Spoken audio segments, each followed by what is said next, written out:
تھوڑا حیا کے خلاف مسئلہ ہے، لیکن آج کی نئی نوجوان نسل جو ہے اس میں بہت زیادہ مبتلا ہو رہی ہے. اس کو بیان کرنا یہ ہماری ذمہ داری ہے، اور لوگ اس بارے میں علماء سے بہت زیادہ مسائل پوچھتے ہیں، خواتین بھی پوچھتی ہیں جو اس میں مبتلا ہیں.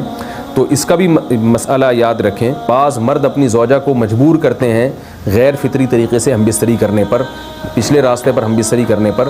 تو یہ بات یاد رکھیں کہ ایسی صورت میں عورت پر اصل حکم یہی ہے کہ وہ ایسے مرد سے طلاق لے لے اور اس کو اپنے قریب نہ آنے دے.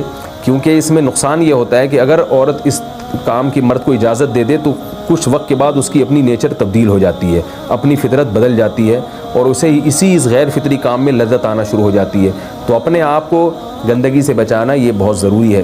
اور اگر وہ یہ سمجھتی ہے کہ طلاق کے بعد اس کے دوبارہ نکاح نہیں ہوگا، اس کی زندگی تباہ نہیں ہوگی، تو پھر سخت مجبوری میں اگر مرد اس کو دھمکیاں دیتا ہے مارنے کی یا طلاق کی، تو ایسی مجبوری میں پھر اللہ کی رحمت سے امید ہے کہ گناہ صرف مرد کے کندھوں پر ہوگا.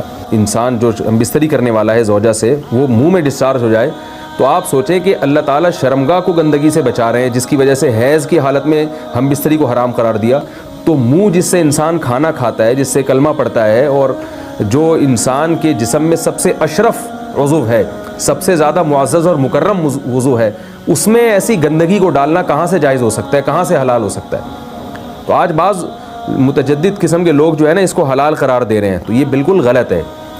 تو یہ بات خوب ذہن میں رکھیں کہ اورل سیکس کے ذریعے اپنی خواہش کو پورا کرنا اس طور پر کہ ڈسچارج ہو جائے انسان عورت کے منہ میں، بیوی کے منہ میں، یہ بالکل حرام ہے، بالکل ناجائز ہے. کیونکہ منی ایک غلیظ اور ناپاک اور گندگی ہے، اور ناپاک اور نجس چیز ہے. تو اس لیے عورت کے منہ میں ڈسچارج ہونا یہ بالکل حرام ہے، ناجائز ہے، گندگی ہے. اسلام میں اس کی قطعاً اجازت نہیں ہے، اور بہت ساری بیماریوں کا ذریعہ بھی ہے. دوسرا مسئلہ یہ ہے کہ اگر کوئی ڈسچارج نہیں ہوتا اورل سیکس کے ذریعے، تو اس کا شرعی حکم کیا ہے؟ تو اس کا حکم یہ ہے کہ یہ انتہائی سخت درجے کا مکروہ ہے، ناپسندیدہ عمل ہے. اور اس کے سخت درجے کے مکروہ اور حرام نہیں ہے، لیکن بہت زیادہ ناپسندیدہ اور شریعت کے مزاج کے بالکل خلاف ہے. بعض جگہ ایسا ہوتا ہے کہ عورت کو اس چیز سے گھن آتی ہے کہ وہ اپنے منہ میں اس گندگی کو لے کر جائے، تو پھر بعض شوہر زوجہ کو مجبور کرتے ہیں کسنگ وغیرہ پر. تو یہ کم درجے کی کراہت ہے، یعنی یہ بھی ناپسندیدہ تو ہے، مگر یہ اس درجے کا مکروہ، اس درجے کا ناپسندیدہ نہیں ہے.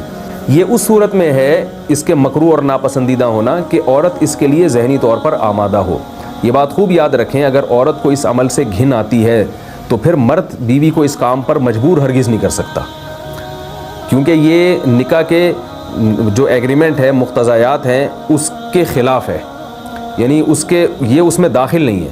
عورت اپنے آپ کو ہم بستری سے تو نہیں روک سکتی، مرد جب چاہے گا بیوی سے ہم بستری کر سکتا ہے، عورت کو اجازت نہیں ہے.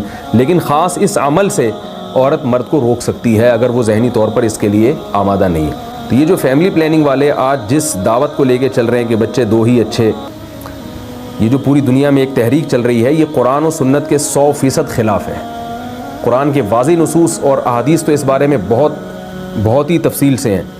میری جو کتاب ہے ایک سے زائد شادیوں کی ضرورت کیوں، اس میں تقریباً 50 صفحے میں نے صرف اسی پر لکھے ہیں کہ اسلام نسل بڑھانے پر بہت زیادہ حریص ہے.